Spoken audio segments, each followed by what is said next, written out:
Our next guest went to school at UMSL and has gone on to bigger and better things in Hollywood, has written a number of books, including this New York Times bestseller called Bitter Brew, The Rise and Fall of Anheuser-Busch and America's King of Beers. Bill Nadelceder. Bill, welcome back to Big 550 KTRS here in St. Louis.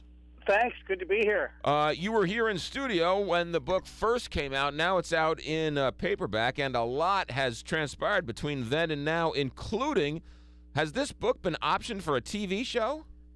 Well, it has by Lionsgate Television, and, people are trying to develop it into something, with moving pictures. Are you involved in that at all? Other than if it happens, they'll mail me checks. No, not really. They option the rights to the book, so that they have the rights to go and try and make a deal somewhere and with the network and get it on. But they'll let me know what's going on. But Right. I'm a book writer. They don't look to me for much more than that. But a TV show, which is pretty interesting, or a miniseries of some kind, or some sort of televised version of the book Bitter Brew, I think it'd be pretty neat, though. Oh, I think so too. Yeah, I'd be very happy about that. Yeah, I'd come to St. Louis and spend a lot of time. There you go. Now you went to UMSL, right? I did. And Missouri U in Columbia too. I went to both. Okay, and your number of books. So you knew the heritage and the lore of the Busch family while you were here. Oh yeah, I grew up in St. Louis, so I knew it all along. I mean, like anyone who grew up in St. Louis, you feel like the Busch family saga is kind of part of your life. Right. And so when you started asking questions, I'm sure a lot of people gave you a couple of strange looks along the way. It wasn't quite, it had changed because I started working on it after the company had been sold, and I think, I had an easier go of it than people who tried to write about the Busch family before the company was sold, because afterwards they were just very rich people. Before, they were very rich people who had sway over a lot of people's financial lives and stuff like that by dint of owning the company. So I think people were more willing to talk openly and not fear any kind of reprisal, whether that was just a perception on their part, or not, whether there would really have been any reprisals. I think it was easier. People talked to me who hadn't talked before, and I don't kid myself into thinking it's just because of my charm. Right. Trust me, I've met you. It is not because of your charm. Thank you very much. The book is Bitter Brew, and it's now out in paperback, The Rise and Fall of Anheuser-Busch and America's King of Beers. You start the book off at the end of the dynasty, and when InBev buys it, and this great family, this great brewery, falls into the hands of a foreign company. Looking back on it, it's really not that surprising that it was, whether it was a hostile takeover or a buyout or whatever you want to call it, it's really not that surprising it happened. No, it's not really. I mean, there was a previous book where it was just about the takeover, and that was the author's, Julie McIntosh, her take on it. That was her story. She thought that was really fascinating, and and perhaps it is to some people. It wasn't fascinating to me. That's not, and I guess it's because I grew up in St. Louis, and the story of Gussie Busch is so much more interesting than the story of how some foreign company took over Anheuser-Busch to me, and I wanted to answer all the questions I always had about the Busch family and everything like that, that were not answered. That's what I wanted to do. And I also wanted to tell the story of St. Louis. You can't tell those two stories separately. They are the same. Yeah. And I started out with that theme because I had known about what had happened there for some time. And some people have commented, well, it starts at the end. I don't know how. Well, you're writing a book a year and a half after the event. The takeover of Anheuser-Busch was a known fact. It wasn't like I gave away the ending. Right, yeah.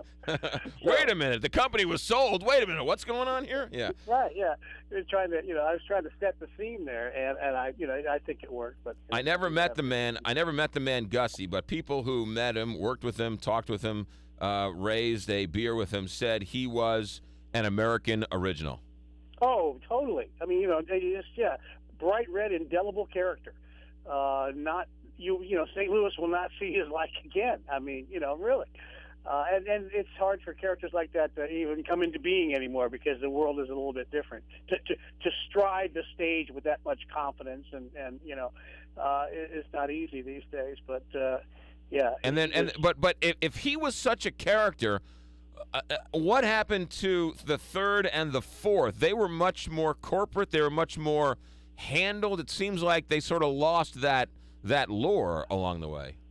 Well, each of the Bush patriarchs were, the previous ones were very strong individuals, and very critical, and they were turning the company over to their firstborn son, and there was a lot of issues. The succession issues were huge in the family, and they repeated the same pattern, time after time, so each person who was born to take over faced a different set of, problems to deal with regarding their father and their family and how to be their own person. Yeah. Gussie was not an easy man to deal with for his son. And the family situation, was odd. Always, the person who inherited the company, the firstborn son, and this is in succeeding generations, had a very difficult relationship with his father for whom he worked. And the father then developed a closer relationship with the second-born son, who was born of a different mother. And that repeated itself through generations. So that was an odd dynamic in the family. I mean, it was sort of like the firstborn son was in each generation was sacrificed to the company. August the 4th, whatever you say about him, and I actually am fairly empathetic toward him. He was born with no choice to make. This is what you're going to be. The history of that the tradition of that family was that he was going to be the CEO. He had no choice. He had to do it. And so, as I say in the book, it was his job to lose every day of his life. And his father was even tougher on him than Gussie was on August the 3rd. You're insinuating that he was almost in prison. Well, in a way, yeah. He's a bright guy. There's no doubt about that. And he cared about the company. He cared about the family tradition.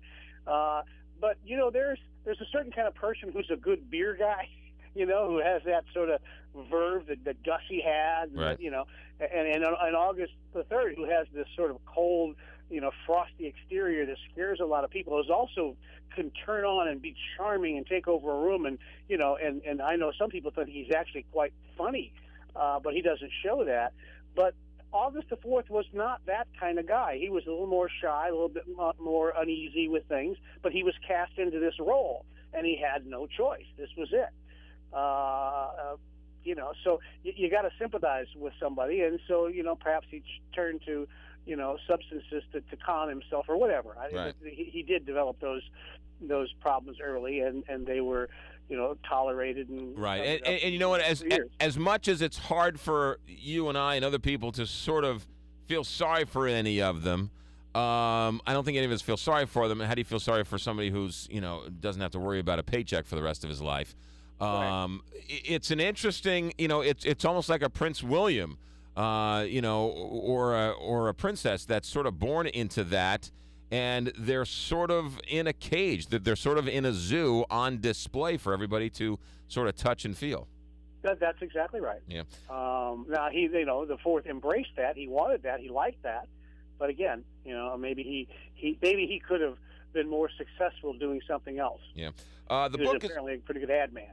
The book is called Bitter Brew: The Rise and Fall of Anheuser-Busch and America's King of Beers.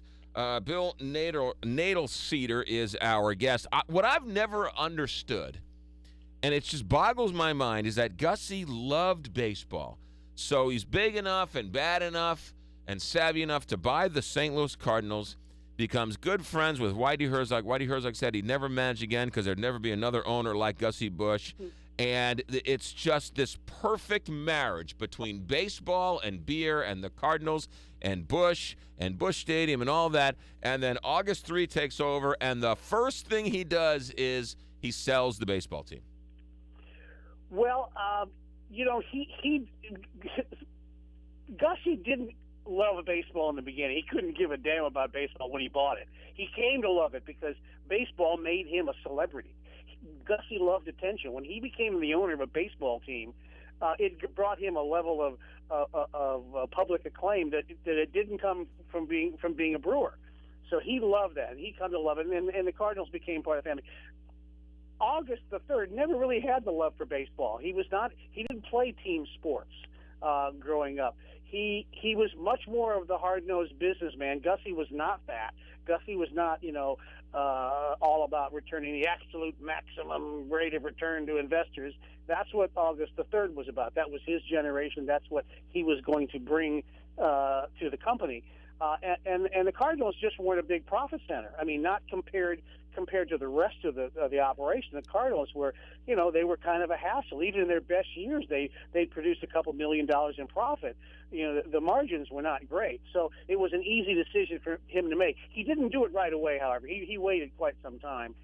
He probably would have liked to have done it right away. And he loved it when they won the pennants and all that. But, his heart was not in that. Yeah. Gussie's passion was all the really colorful stuff, the birds and the tours and all that. That was Gussie. Right, but I mean, your dad owns the team, and then you then take over the team, and you're kind of like, well, I don't really know. I'm not. It just seems. But he didn't. You notice that he didn't sell the team until after Gussie died. Right. Yeah, that's interesting Gussie too. did not live to see that team. I think that toward the end, my doubts that August would have done that while Gussie was alive. Was it dumb luck that Anheuser-Busch became Anheuser-Busch, or was there some savvy business along the way? Oh, it was a tremendously savvy business. It was not dumb luck. I mean, they were aided by an invasion of German immigrants. I don't mean that in right. derogatory sense. They poured into this country after 1840 and brought with them money enough to start establishing breweries to make the kind of beer that Germans drank. They turned America from a whiskey drinking country into a beer drinking country, and the guy who realized that was Adolphus Busch. He saw right away that there's a chance here that beer will become our national drink. And he then he was more of an industrialist than a brewer, so he was the first guy to pasteurize beer. And when that happened, it changed everything. Beer was a Anheuser-Busch is like the quintessential craft beer success story. When they started, they were the littlest, most struggling brewery among 35 breweries in St. Louis. So it wasn't dumb luck. He figured all this out. He pasteurized his beer so you could actually move it out of your neighborhood. It was a neighborhood operation before then. All those brewers were named after the street they were on or their neighborhood, and you could only take your beer to market as far as you could carry it in a horse-drawn wagon, and there was no refrigeration. Well, once he pasteurized it and put it in bottles, you could move it. He could put it on trains. And he figured that out way ahead of everybody else, and he got the jump on everybody, and he established Budweiser as the first national brand of beer. When they were it was a country of neighborhood brewers. He had a national brand, and no one was ever able to catch up for the next 100 and some years. I was in Germany. I was in Germany this summer, and I was in Bavaria, and Anheuser-Busch and beer and German beer culture with pretzels makes a lot more sense once you visit Bavaria. Oh, yeah, it does. Right. I know what you mean. Yeah, exactly. Right. You're like, you know what? I get it. If I was a German immigrant and I was from this region and I came to America, I'd start making beer too. And you know what you understand is if you're away from St. Louis for years, like I've been, but it's still my emotional home, I would come back and I would go out to a restaurant. I would go down to the hill and go to an Italian restaurant, for example. And I'd live in Los Angeles, and that's where I've lived for a long time. But I would look around the room at this Italian restaurant, at the room full of people, every table filled, and next to every diner, it seemed to me, as they sat there, was a bottle of beer. Now, you wouldn't see that in Los Angeles ever. You would never see that. Mm-hmm. But in St. Louis, beer is part of the wallpaper. People don't realize it, but it is. It's a beer town, Yes, it and is. That's Anheuser-Busch. The book is called Bitter Brew. Bill Naderseidel is our guest. The Rise and Fall of Anheuser-Busch and America's King of Beers. Bill, if you could have a drink of coffee, if you could grab a coffee, or shall we say raise a beer and have a beer with somebody in the book, who would it be and why? Without question, Gussie. Really? Yeah, I think. Yeah.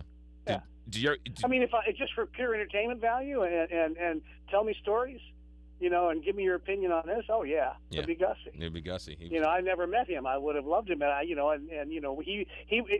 consider him a gift as a writer. He was a gift. Thank you. Well, and you could probably do a whole book just on Gussie. Well, so Whitey Herzog had it right. He'll never manage again because there'll never be an owner like Gussie Busch. Yeah, well, that's for sure. The book is called Bitter Brew, The Rise and Fall of Anheuser-Busch and America's King of Beers. We'll look for the TV show, Bill. Sounds like it could be a pretty good TV show. Well, I hope it comes off. Yeah, and if they need extras drinking beer in the background, give me a call. You know it. Bill, best of luck. Be safe. Thank you for checking in. Thanks, McGraw. You got it. Appreciate it. 928 here on the Big 550.